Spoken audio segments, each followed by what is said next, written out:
Marion Saint-Michel, vous avez écrit le livre Gouvernance perverse, la décoder sans libérer. C'est votre premier livre, n'est-ce pas? Oui, tout à fait, Oui. oui, oui. Et donc ce livre, nous sommes vraiment fiers de l'avoir édité puisque c'est un livre de grande qualité euh, qui, qui frappe vraiment par sa limpidité. Et la première question que j'aimerais vous poser, Marion Saint-Michel, c'est pourquoi avoir écrit ce livre? D'abord, je pense que j'en avais besoin devant toute la souffrance qu'on a pu découvrir pendant cette période. Je pense personnellement que tout le monde a souffert pendant cette période, même les personnes qui ne s'en sont pas nécessairement rendues compte. La souffrance a été très importante parce que nous avons été maltraités, hein. C'est un peu le point de départ de mon livre. Nous avons été maltraités de différentes manières par les mesures qui ont été prises, mais peut-être encore plus par la façon dont elles ont été prises par une sorte de manque de respect de la population en général, sans parler évidemment d'éléments plus précis comme les éléments pervers que je décris abondamment dans le livre, c'est-à-dire des choses qui nous ont été affirmées avec un objectif affirmé et finalement on s'est rendu compte que ça n'était pas du tout cet objectif-là qui était poursuivi. Hein, donc, mon premier, effectivement, ma première sensation, ça a été de dire ces choses-là doivent être dites, la souffrance doit être dite, et j'avais envie d'en témoigner, mais aussi le trauma, hein, puisque moi j'ai encore aujourd'hui, et je pense que mes collègues sont en grande partie dans cette même situation, nous recevons des personnes qui sont en grande souffrance sans nécessairement faire le lien avec ce qui se passe depuis 5 ans. Donc Marion, vous êtes psychologue et votre livre s'intitule Gouvernance perverse. Alors dites-nous s'il vous plaît, est-ce que c'est un énième livre de psychologie ou pas? Non, ça n'est pas vraiment un livre de psychologie, même si c'est évidemment écrit tout de même par une psychologue. Non, mon objectif, c'était vraiment de porter un regard psy, c'est vrai, mais sur l'actualité des 5 dernières années et sur les processus de gouvernance qui sont à l'œuvre, certainement depuis beaucoup plus longtemps, mais qui se sont vraiment révélés ces 5 dernières années. Donc, moi, j'ai une double formation, hein, qui est une formation de psychologue, mais aussi en sciences politiques, et je pense que j'ai voulu mêler vraiment les deux approches. Donc, ce n'est pas un livre de psychologie, c'est un livre qui se veut le plus pédagogique possible. C'est un livre qui se veut un repère, en fait. Hein, l'idée, c'est vraiment de s'adresser à la fois aux personnes, entre guillemets, éveillées, comme la plupart des personnes qui nous écouteront, j'imagine, dans cette interview, donc qui, elles, ont saisi l'essentiel de ce qui se passait, pour leur donner un peu aussi des éléments concrets pour réinformer vis-à-vis de leur entourage, hein, ce qui est quand même notre grand défi et notre grande douleur, je crois, à beaucoup d'entre nous. Et c'est aussi un livre qui s'adresse à des personnes qui éventuellement n'ont pas encore vu grand-chose, mais qui commencent à se rendre compte qu'il y a des choses étranges, hein, que tout de même la gouvernance actuellement est tout à fait dysfonctionne gravement, mais sans avoir vraiment les éléments en main. Donc voilà, j'ai vraiment voulu mettre à la portée de beaucoup de personnes des choses simples. Aussi parce que cet angle de la perversion, à mon avis, est l'angle le plus facile pour repérer la discordance, hein, de la gouvernance. C'est plus facile que de repérer en première intention le totalitarisme, en première intention la gouvernance mondiale ou le désir de choses de ce genre. Sentir qu'on nous ment, comprendre comment le mensonge est activé de différentes manières. Le principe même, les mécanismes de la perversion, c'est à mon avis une entrée plus facile pour comprendre ce qui se passe vraiment dans notre monde. Et c'est vrai aussi dans, je dirais, dans la vie quotidienne, hein. Je prends toute une partie pour expliquer la perversion dans les relations interpersonnelles, mais aussi dans les entreprises, dans les institutions, dans la vie sociale, parce que malheureusement, la perversion est contagieuse et elle est très présente partout actuellement. C'est ce qui permet d'ailleurs, à mon avis, qu'elle tienne sur le plan de la gouvernance politique. Si la société civile n'était pas à ce point contaminée, si je peux employer des mots qui sont un peu forts, je le reconnais, mais par la perversion, la gouvernance politique ne pourrait pas se permettre de nous faire ce qu'ils essaient de nous faire. Donc voilà, c'est un petit peu mon constat, ma proposition, mon hypothèse. Alors Marion Saint-Michel, vous parlez de gouvernance perverse. Est-ce à dire que nous sommes gouvernés par des pervers? Alors ce sont deux choses différentes. Néanmoins, malheureusement, et comme le dit très justement mon préfacier Jean-Dominique Michel, malheureusement, là encore, s'il n'y avait pas autant de pervers, il n'y aura peut-être pas de gouvernance perverse, mais c'est surtout, je pense, que la gouvernance attire la perversion, attire ce type de profils qui ne sont pas que des pervers, ça peut aller jusqu'à ce qu'on appelle les pervers narcissiques, mais aussi jusqu'à la psychopathie, hein. Je crains malheureusement que nous ayons pas très loin de nous des profils qui sont véritablement psychopathes, c'est-à-dire qui sont des êtres qui n'ont plus aucune considération pour l'humain, qui ne ressentent pratiquement pas d'affect, en tout cas pour eux-mêmes éventuellement, et encore, il faut que les affects soient forts, mais qui n'en ressentent pas pour autrui. Voilà, donc c'est un peu l'acmé, si vous voulez, de la perversion. Donc c'est certain que tout ce qui est de l'ordre du sexe, du pouvoir et de l'argent attire ces profils. Or, malheureusement, la gouvernance, eh bien, c'est aussi l'accès possible au pouvoir, bien entendu, mais aussi à toutes ces facilités. C'est pour ça qu'on voit malheureusement tant d'affaires terribles de sexualité, c'est-à-dire de personnes qui tentent d'en séduire d'autres avec des moyens totalement affreux. Donc le pouvoir, et puis l'argent, bien entendu, hein, toutes les questions de corruption, de détournement. Voilà, les trois sont totalement liés et donc attirent ce type de profil qui contribue à alimenter une gouvernance qui a perdu le contact avec le sens commun et le bien commun depuis malheureusement visiblement très longtemps. Et on s'en est bien aperçu ces 5 dernières années, même si ça date de beaucoup plus longtemps, visiblement. C'est clair, c'est clair. Alors, vous parlez de perversion, certes, mais euh, est-ce qu'il s'agirait peut-être pas tout simplement de mauvaise gestion? Est-ce que finalement on n'aurait pas affaire simplement à des incompétents en fait, qui n'ont rien à faire aux manettes et qui, peut-être de bonne foi, prennent des mauvaises décisions à cause d'un mauvais jugement Mhm. et... Perversion ou mauvaise gestion? Ça, c'est une question fondamentale parce que je crois que beaucoup de personnes croient qu'il s'agit d'incompétence ou de mauvaise gestion. Et tant que l'on croit ça, malheureusement, on ne met pas le doigt sur l'essentiel. Non, il ne s'agit pas de mauvaise gestion. Pourquoi? Bah, d'abord parce que nous avons des éléments concrets aujourd'hui qui nous indiquent très clairement qu'un certain nombre de choses étaient sues par le pouvoir dès le départ. Je pense notamment au livre du professeur Delfrécy qui nous dit très clairement que dès 2021, visiblement, le gouvernement était au courant que les vaccins n'empêchaient ni la transmission ni la contamination. Or, on a continué à nous dire ça très longtemps, puisque c'est ce qui a permis de valider le pass sanitaire, hein, qu'on nous a imposé plusieurs mois après. Donc, on voit aujourd'hui qu'ils étaient au courant. Donc, ce n'est pas, effectivement, ce n'est pas de l'incompétence, c'est qu'ils voulaient visiblement nous diriger quelque part. Alors, la question est de savoir où ils voulaient nous diriger. Tout n'est pas encore extrêmement clair là-dessus, mais on a quand même quelques petites idées aujourd'hui, hein. On a eu l'occasion de voir un peu ce qu'ils voulaient faire. Alors dans votre livre, vous revenez sur l'histoire de l'ingénierie sociale. Euh, j'ai envie de vous demander pourquoi est-ce que ce serait plus mauvais, plus dangereux aujourd'hui? Est-ce que c'est en raison des moyens techniques, en raison d'un abrutissement généralisé? Pourquoi? Alors, je pense qu'il y a deux choses. La première chose, c'est effectivement les moyens techniques qui sont à disposition. Mais je pense que c'est aussi l'ampleur du projet qui est derrière. Alors, c'est là que je me déclare, de ce point de vue-là, totalement complotiste, c'est-à-dire faisant partie des personnes qui ont repéré les complots, hein, puisqu'il y a deux façons d'être complotiste, où il y a de véritables complots et on les repère, et ben effectivement, ou bien il n'y a pas de complot, et là, on est paranoïaque. Donc, effectivement, il est important de savoir où on se situe et puis aussi de raison garder, hein. Mais alors, effectivement, il y a la question des moyens, hein, notamment la numérisation artificielle et tout ça, mais je vous disais qu'il y a aussi beaucoup le dessin qui est derrière, et qui est un dessin, on le sait aujourd'hui, d'une certaine manière totalitaire, hein, transhumaniste probablement, de gouvernance globale.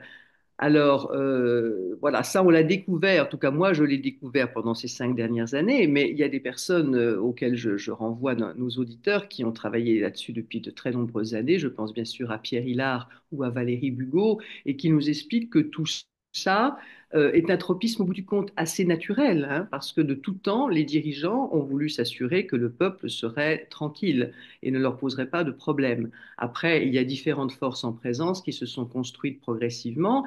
Et à partir du moment où on n'a plus de contre-pouvoir et où on a une corruption malheureusement trop généralisée, eh bien évidemment, il est facile simplement de s'allier sur les zones sur lesquelles on est d'accord. Je pense à certains pouvoirs économiques ou financiers qui peuvent entre eux être parfaitement rivaux, mais qui vont bien entendu être d'accord pour, en tout cas, ne pas être embêtés par la population d'une manière ou d'une autre. Hmm. Donc, il y a des lignes de force qui ont toujours existé, hein. Depuis le prince de Machiavel, on sait que voilà, ça existe et simplement ces lignes de force aujourd'hui, elles ont pris énormément d'ampleur face, je pense, à la perte des contre-pouvoirs, hein, puisque malheureusement on n'a plus de contre-pouvoir. La presse n'est plus un contre-pouvoir du tout. On est en train de le découvrir avec le scandale USAID, de se rendre compte à quel point les États-Unis voilà, arrosent le monde entier et la presse européenne et notamment française très très largement, uniquement pour que certaines valeurs passent, voilà, qui sont les leurs, mais qui ne sont pas nécessairement les valeurs de l'humanité. Hmm. Donc, on n'a plus de médias, la corruption s'est malheureusement généralisée au monde judiciaire, enfin malheureusement un petit peu partout. C'est ce que Jean-Dominique Michel parle de corruption systémique dans l'un de ses ouvrages. Et malheureusement, c'est ça, la corruption devient un système dans les différents secteurs d'activité. Et là, on est mal, évidemment. On a besoin de lutter contre la corruption, pour le moins. Pour le moins.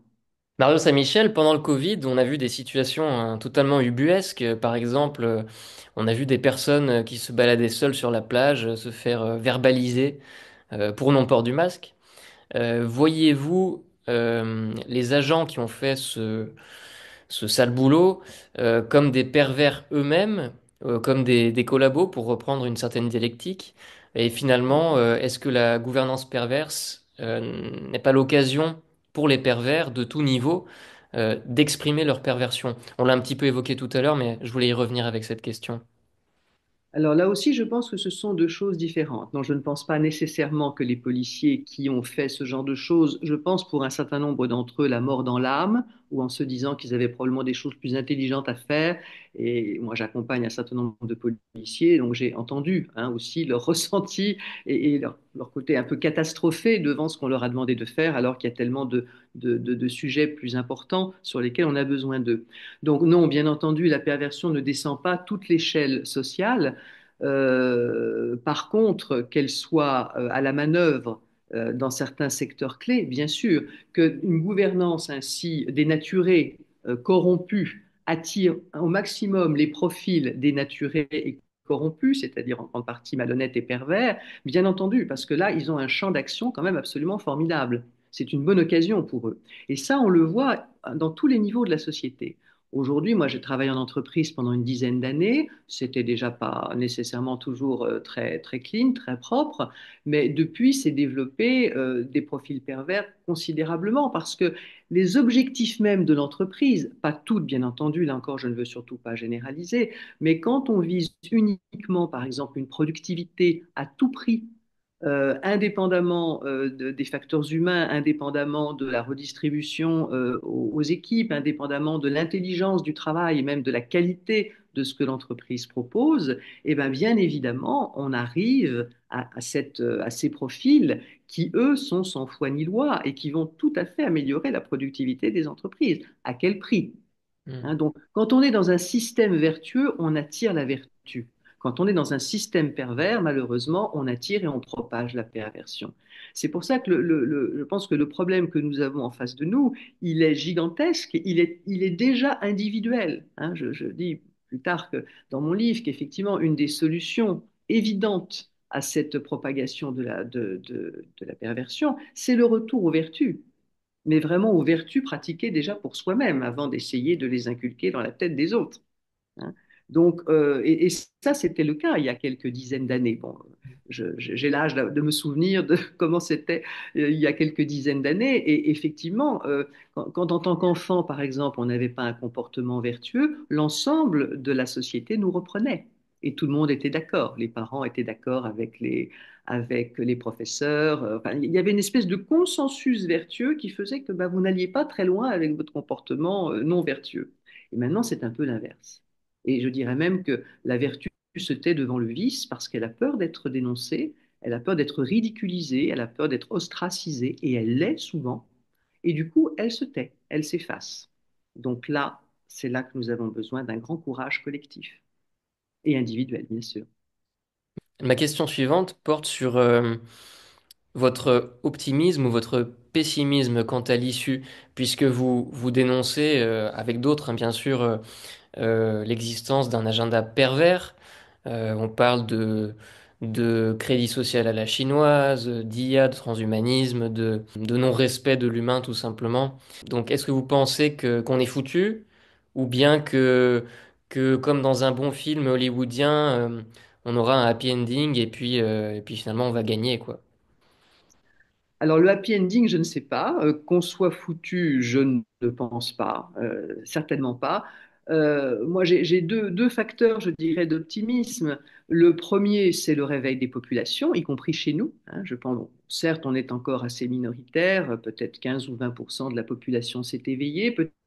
Aujourd'hui, j'avoue que je ne sais pas, mais en tout cas, les gens s'éveillent un petit peu autour de nous, c'est très net, même s'il y a des freins à ça sur lesquels on peut revenir si vous voulez.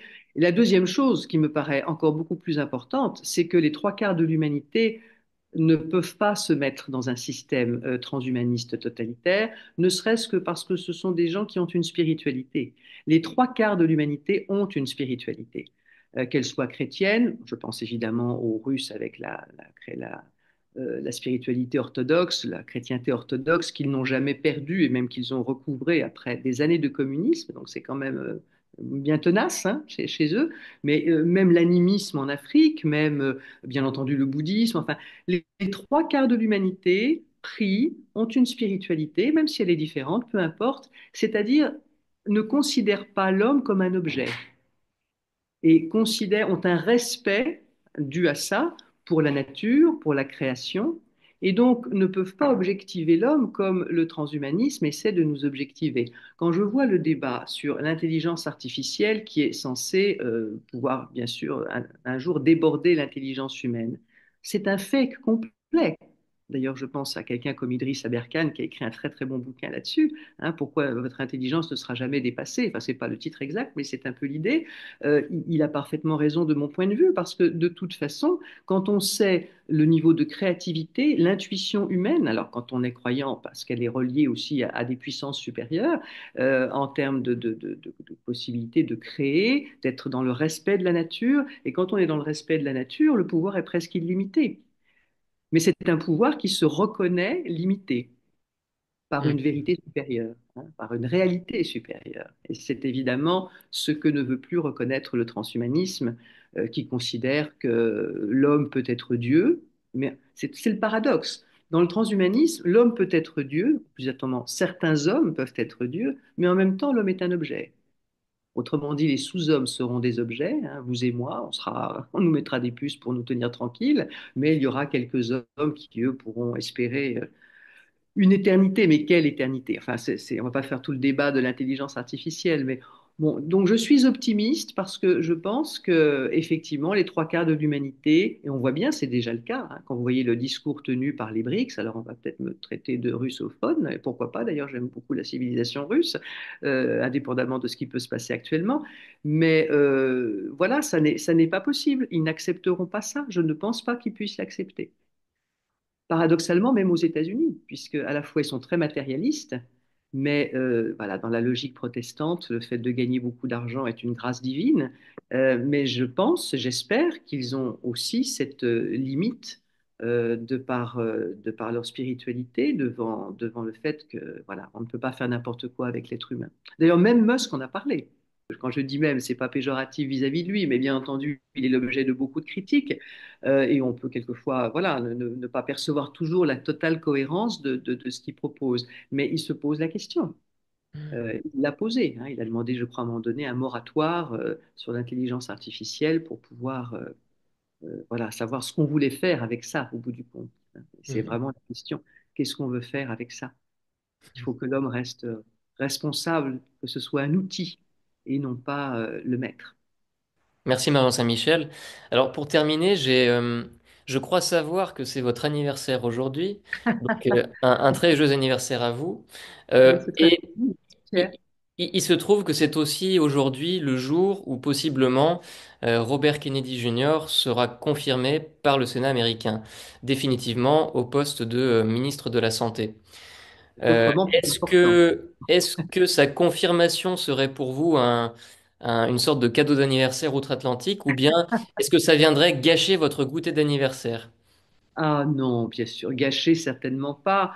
Bien sûr que c'est un formidable espoir, quelles que soient les limites qu'on peut y voir, mais l'homme a fait un travail extraordinaire. Moi, je le suis depuis de longues années parce que j'ai toujours été passionné par les questions de santé et notamment de santé, de médecine alternative. Euh, j'ai été naturopathe, j'ai fait des études de médecine chinoise, enfin, je me suis beaucoup intéressé à tout ça. Et donc, je vois bien ce qu'il fait depuis des années. Et contrairement à ce qu'on dit, il n'est pas du tout anti-vax. Simplement, comme il le répète lui-même assez souvent, il veut que les vaccins soient bien étudiés et sains, ce qui n'est absolument pas pour l'instant, ne cesse de le voir. Donc, bien entendu, ça représente un espoir, bien sûr. Alors, c'est toujours teinté pour moi d'un peu d'ambiguïté parce que j'aime qu'en France, on soit capable de bouger les choses comme ils sont en train de les bouger aux États-Unis, et on est dans un retard absolument considérable, hein, absolument considérable. Mais on peut espérer, là encore, sans non plus idéaliser les Américains, bien entendu, hein, et ce qu'ils peuvent faire. Il n'empêche que les décisions, ne serait-ce que dans le discours qui va être tenu maintenant, avec cette arrivée de Robert Kennedy Jr. et avec cette arrivée d'une manière générale de l'administration Trump, le discours sur un certain nombre de choses va changer. Et rien que pour ça, eh bien, on peut espérer que, en termes de réinformation, les personnes en Europe entendent un autre discours, qui n'est pas que positif, hein, mais on peut en revenir là-dessus. Mais en tout cas, dans ce domaine-là, à mon avis, il l'est. On a tellement souffert de tous les mensonges autour de la santé pendant toutes ces années, ces 5 dernières années. Donc oui, c'est un cadeau d'anniversaire. Je veux bien le prendre comme tel. Avec plaisir, oui. Eh bien, merci beaucoup. Est-ce que vous avez, pour conclure, enfin, je vous donne carte blanche, vous avez quelque chose à dire, un message particulier à faire passer, si vous voulez, sinon on s'arrête là. Il y aurait beaucoup de choses à dire, je pense. J'aimerais peut-être parler un peu des solutions face à cette perversion, mais même si j'en ai dit un petit mot, il y a beaucoup à faire, mais je reprends peut-être en disant qu'il faut absolument ramener le réel partout dans le débat, hein, absolument. Là aussi, on a trop pris l'habitude, bah, je pense par exemple à la question du genre ou des sexes, hein. Quand Trump, il y a quelques semaines, réaffirme qu'il n'existe que deux sexes sur cette terre, mais si on avait fait ça dès le début, on aurait évité tellement de souffrances. Et je pense notamment aux souffrances des personnes transgenres, hein. Voilà, il y a eu un excellent livre qui a été écrit là-dessus. Est-ce que je vais retrouver les références?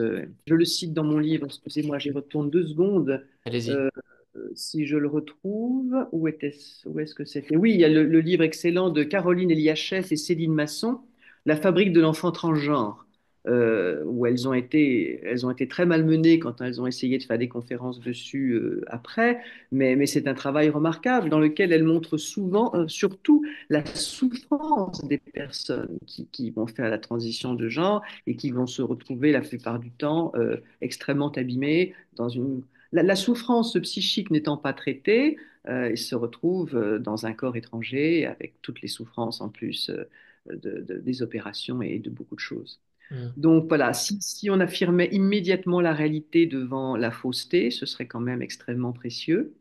La deuxième chose, c'est bien sûr l'affirmation de la vérité. Alors, je lisais hier, et je vais peut-être en dire un tout petit mot, il y a Chantal Delsol qui vient de sortir un livre qui s'appelle L'insurrection des particularités, et dans lequel elle dit, j'avais noté ça parce que c'était vraiment intéressant, elle dit que l'ère postmoderne dans laquelle nous sommes est donc l'ère de l'individualisme, bien sûr, et que donc la vérité est laissée à chacun. On ne reconnaît plus de vérité commune. Et à partir du moment où on ne reconnaît plus de vérité commune, il n'y a plus d'affirmation universelle, et on rentre dans non plus la vérité avec un grand V, mais des narratifs individuels. Voilà.